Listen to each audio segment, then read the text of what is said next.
Cricket की तो नहीं, लेकिन हमारे एथलीट्स की आज भी, हमारे जो खिलाड़ी हैं आज भी उनकी यही हालत है कि वह जनरल बक्सों में डिब्बों में जाते हैं। जब से टेलीविज़न पे ये खेल आना शुरू हुआ है और 30 कैमरों से क्रिकेट को अलग अलग एंगल से दिखाया जाता है, लोग मुझे सिखाने लग गए हैं क्रिकेट कैसे खेला जाता है। आप यहाँ क्या खाक मारने के लिए बैठे हैं? स्पोर्ट्स मिनिस्ट्री किस लिए बैठी हुई है कि यदि आप उन लड़ाइयों को सुधार करके उन जो प्रतिभावान लोग हैं उनको आगे नहीं भेज सकते? मैं अपने मुख्यमंत्री का सहृदय धन्यवाद करना चाहूँगा, हमारे पश्चिम बंगाल के मुख्यमंत्री का, कि हर क्षेत्र से, कला, खेल, संगीत, सब क्षेत्र से आपको लोग व्यक्ति मिलेंगे संसद के अंदर जो अपने क्षेत्र की आवाज़ को उठा सकते होंगे।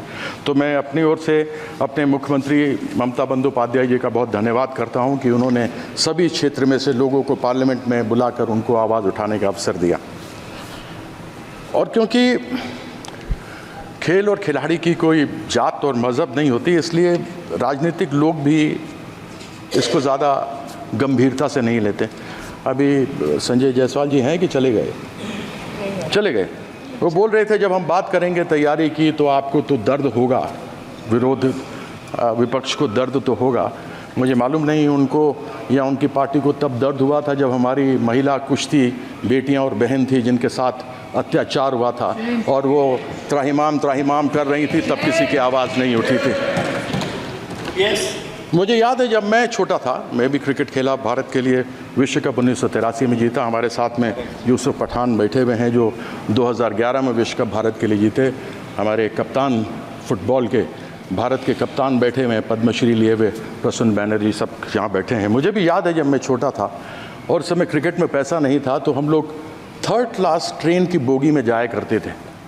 टॉयलेट के सामने सामान टॉयलेट में पड़ा हुआ होता था और हम लोग बैठे रहते थे और जाते थे। और school games federation of India तो शायद अपना ही है, किरण रिजिजू जी आप तो मंत्री रहे हुए हैं, वही SGFI ले जाया करती थी हमें। आज भी परिस्थिति सभापति महोदय वही है हमारे एथलीट्स की, क्रिकेट की तो नहीं, लेकिन हमारे एथलीट्स की आज भी, हमारे जो खिलाड़ी हैं आज भी उनकी यही हालत है कि वह जनरल बक्सों में डिब्बों में जाते हैं, टॉयलेट के सामने बैठते हैं, टॉयलेट में उनका सामान होता है। जब वो जाते हैं खेलने तो ऊबड़ खाबड़ मैदानों पर खेलते हैं, खाने के लिए ढंग से मिलता नहीं, डॉर्मेट्री में रहते हैं, टॉयलेट के सामने खाना बनता है। और यह मैं नहीं कहता हूँ, ये टेलीविज़न पे एक बार नहीं अनेकों बार देखा गया है। हम बात करते हैं हमारी प्रिपेयर्डनेस क्या है। अरे अगर आपको ओलंपिक्स की तैयारी की बात करनी है तो आपको 2028 की अभी करनी चाहिए, न कि जब आपकी टीम चली गई हो। ओलंपिक्स की तैयारी, खेल लोग समझते हैं खेल ऐसा ही है। जब से टेलीविज़न पे ये खेल आना शुरू हुआ है और 30 कैमरों से क्रिकेट को अलग अलग एंगल से दिखाया जाता है, लोग मुझे सिखाने लग गए हैं क्रिकेट कैसे खेला जाता है। उनको मालूम नहीं कि जब थॉमसन 100 की स्पीड पर गेंद करता था, सुनील गावस्कर सामने होता था, या सचिन तेंदुलकर एक तरफ हो और ब्रेटली दूसरी तरफ हो, तो 0.42 सेकेंड्स गेंद को निकलने में, बल्लेबाज तक पहुंचने में, और 0.38 सेकेंड्स बल्लेबाज को तय करने में कि मैं फ्रंट फुट पर जाऊं, बैक फुट पर जाऊं, हुक करूं, कट करूं, पुल करूं, क्या करूं। लेकिन लोग हमको सिखाते हैं, यानी ये बॉल छूटी और ये बैट्समैन के पास आई, ये समय है, बस इन 2 चुटकियों के बीच का खेल है। उसको संभवतः लोग समझेंगे नहीं, बहुत आसानी से लेते हैं कि हमारे प्रधानमंत्री जी ने किया। मुझे बड़ी खुशी है कि जब प्रधानमंत्री जी ने हमारी महिला कुश्तीबाज, कुश्ती लड़कियां जब आई थी तो उन्होंने उनका स्वागत किया था, सम्मान किया था, बड़ी प्रसन्नता भी थी जब उनके साथ वो खा रहे थे।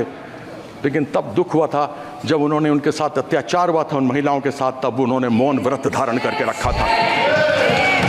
अगर अपनी महिलाओं को एक तरफ बोलते हैं बेटी बचाओ बेटी पढ़ाओ, अगर हम अपनी बेटियों को जो बाहर से स्वर्ण पदक लेकर आते हो, दूसरे पदक लेकर आते हो, अगर हम उनको नहीं अपनी तरफ से, ये सदन के लिए शर्म की बात है कि यदि हम उनको अपनी तरफ से संरक्षण नहीं दे सकते तो बड़ी खेद की बात है। आज बात करते हैं कि हमने नीरज चोपड़ा को भेजा। मैं ये जानना चाहता हूं कि जब तक नीरज चोपड़ा ने स्वर्ण पदक नहीं जीता था भाला फेंकने में, जावलिन में, तब तक उसके लिए सरकार ने क्या किया था। अभिनव बिंद्रा जिसने पहला स्वर्ण पदक जीता शूटिंग के अंदर, उसके पहले, शूटिंग के पहले जब किया था तो सरकार ने उसके लिए क्या किया था, या उसके एसोसिएशन फेडरेशन ने क्या किया था। मैं जानना चाहता हूं कर्नल मलेश्वरी जिसका नाम हटा दिया गया था टीम के ऊपर से, उस समय मैं पहली बार संसद 1999 में बनकर इस पार्लियामेंट में आया था, 2002 या 2004 की दो की बात है, जब उनको निकाल दिया गया था, जब वो वापस आई और उन्होंने उस समय कांस्य पदक जीता था, तो बड़ी प्रसन्नता हुई थी। किसी ने नाम नहीं सुना था, उनको खूब अलग अलग उनको उपहार मिले थे। मैं ये जानना चाहता हूँ सरकार से कि ओलंपिक्स में, एशियन गेम्स में, वर्ल्ड चैंपियनशिप्स में भेजने से पहले आप उनके लिए क्या करते हैं? जीत के आने के बाद तो आप न जाने क्या क्या चीज़ उनको देते हैं जो मिलना भी चाहिए, लेकिन मैं ये जानना चाहता हूं कि एक अच्छा खिलाड़ी, एक अच्छा अभिनव बिंद्रा बनाने के लिए, एक नीरज चोपड़ा बनाने के लिए, एक पीवी सिंधु बनाने के लिए, एक साइना नेहवाल बनाने के लिए, एक साइना मिर्जा बनाने के लिए आपने सरकार क्या क्या करती है? ऐसा सरकार को ये जवाब देना चाहिए। कौन सी प्रिपेयर्डनेस? आज एक बार कोई व्यक्ति, कोई लड़का या लड़की, हमारे देश की बेटी या बेटा अच्छा करके बाहर से आता तो आप सब कुछ देने को तैयार हो जाते हैं, लेकिन कैसे वो अच्छा बनकर आगे बढ़े उसके लिए क्या करते हैं? साई में स्पोर्ट्स अथॉरिटी ऑफ इंडिया, भारतीय खेल प्राधिकरण, कहाँ है कोचेस, कहाँ है प्रशिक्षक? आज खेलो इंडिया आपने शुरू किया, बड़ी प्रसन्नता की बात है। जो भी आए वो खेल सकता है, लेकिन क्या जो भी आए खेल सकता है? उसमें से प्रतिभा एकलव्य की तलाश कौन करेगा? उसके लिए कोई व्यवस्था है क्या? उसकी व्यवस्था नहीं होती। उसकी व्यवस्था इसलिए नहीं होती क्योंकि यहाँ पर जितने जगह प्रशिक्षकों के, कोचेस के खाली पड़े हुए हैं, 70% से अधिक लोगों के जगह खाली पड़े हुए हैं प्रशिक्षकों के। मुझे याद है, मैं नेशनल इंस्टीट्यूट ऑफ स्पोर्ट्स में जाता था। एक national institute of sports Patiala था जहाँ पर कोचेस तैयार किए जाते थे। ये राष्ट्रीय स्टेडियम, नेशनल स्टेडियम, इस नेशनल स्टेडियम के अंदर cricket, hockey, football, basketball, badminton सब खेल खेले जाते थे और सबके प्रशिक्षक होते थे। हम लोग को प्रशिक्षण मिलती थी, हम लोग वहाँ सीखते थे और सीखने के बाद आगे बढ़ कर के खेलते थे। आज वो परिस्थिति कहाँ है? इसलिए क्योंकि इसका कोई भी अपना वो नहीं है। मैं अधिक बातों को न रखते हुए अपनी बात को यहाँ पर समाप्त करता हूँ।